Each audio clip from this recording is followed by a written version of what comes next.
हम सब लगभग यह सोचते हैं कि हम कैसे हमेशा सकारात्मक रहें, क्योंकि बुरे वक्त से लड़ने का एकमात्र उपाय यह भी है, आप चाहो या ना चाहो पर बुरा वक्त आ ही जाता है। इसीलिए बुरे वक्त से खुद को दूर रखने के लिए और इससे लड़ने के लिए ज़रूरी है कि आप हमेशा सकारात्मक रहें।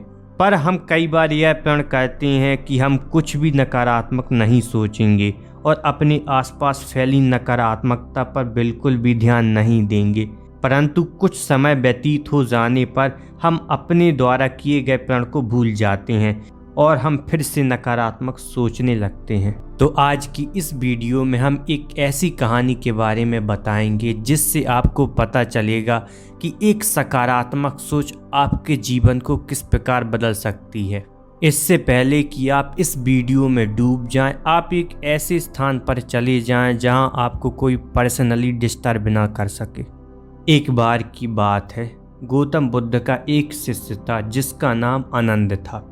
गौतम बुद्ध आनंद के साथ नदी के किनारे टहल रहे थे।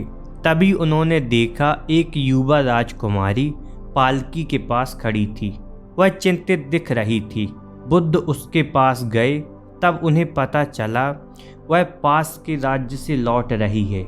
यह यात्रा थका देने वाली थी, इसीलिए पालकी को ढोने वाले सेवक थक गए थे। राजकुमारी को आगे ले जाना सेवक के बस से बाहर हो रहा था, लेकिन राजकुमारी को किसी खास अवसर के लिए महल जल्दी पहुंचना था, इसीलिए राजकुमारी चिंतित थी। बुद्ध ने फैसला किया कि वह राजकुमारी को मदद का प्रस्ताव देंगे। इस प्रस्ताव से राजकुमारी की परेशानी थोड़ी कम हुई। बुद्ध ने राजकुमारी को पालकी में बैठाया और अपने शिष्य आनंद के साथ पालकी को काफी दूर तक ले गए। बुद्ध की इस उदारता से सेवकों को भी खुद को तरोताज़ा करने का मौका मिल गया। जब सेवकों की थकान दूर हो गई, तब उन्होंने राजकुमारी को महल पहुंचाने का भार अपने कंधों पर ले लिया। इस तरह बुद्ध और शिष्य आनंद का राजकुमारी को अलविदा कहने का समय आ गया।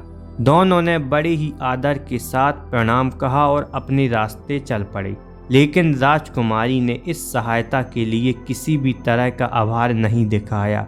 बस उसने हाथ लहराकर अलविदा कह दिया। आनंद राजकुमारी की इस बर्ताव से अंदर ही अंदर काफी नाराज थे, लेकिन वह चुपचाप चल रहे थे, इस उम्मीद में कि बुद्ध इस पर कोई प्रतिक्रिया देंगे। मगर इसके विपरीत बुद्ध के चेहरे पर एक अजीब सी खामोशी थी और इस खामोश में एक अपार शांति थी। इस बात से आनंद बहुत हैरान था। अब चुप रहना उसके लिए मुश्किल हो रहा था। उसने नाराजगी भरे लहजे में कहा, वह हमारी सहायता के लिए थोड़ा तो आभार व्यक्त कर सकती थी। क्या आपको नहीं लगता उस राजकुमारी को शिष्टाचार सिखाने की ज़रूरत थी? बुद्ध धीरे से मुस्कुराकर बोले, आनंद, किसी चीज़ से बहुत ज़्यादा उम्मीद लगा लेना हमारी निराशा का कारण बन जाता है। आनंद को यकीन नहीं हुआ कि बुद्ध ऐसा कैसे बोल सकते हैं। आनंद ने कहा, हम उसे इतनी दूर तक ले गए, कम से कम वह मुस्कुराकर अलविदा तो कह सकती थी। क्या एक मुस्कान भी उसके लिए बहुत कीमती थी? बुद्ध, मुझे सच में बहुत गुस्सा आ रहा है।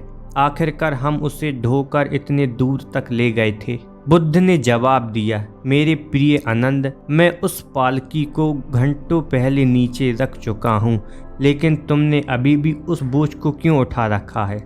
बुद्ध कहते हैं, सकारात्मक लोगों को कभी नकारात्मक विचार आते हैं, बस वह खुद को उन विचारों के नियंत्रण में नहीं आने देते। विचार मेहमान की तरह हैं, उन्हें आने और जाने दो। बुद्ध कहते हैं, किसी चीज़ से बहुत ज़्यादा उम्मीद लगा लेना हमें नकारात्मक सोच की ओर ले जाता है। कोई कितना भी सकारात्मक क्यों ना हो, उसे भी नकारात्मक विचार आएंगे। बस हमें खुद को नकारात्मक विचारों के नियंत्रण में नहीं आने देना है। विचार को मेहमान की तरह समझना है, जिन्हें हम आने और जाने देते हैं।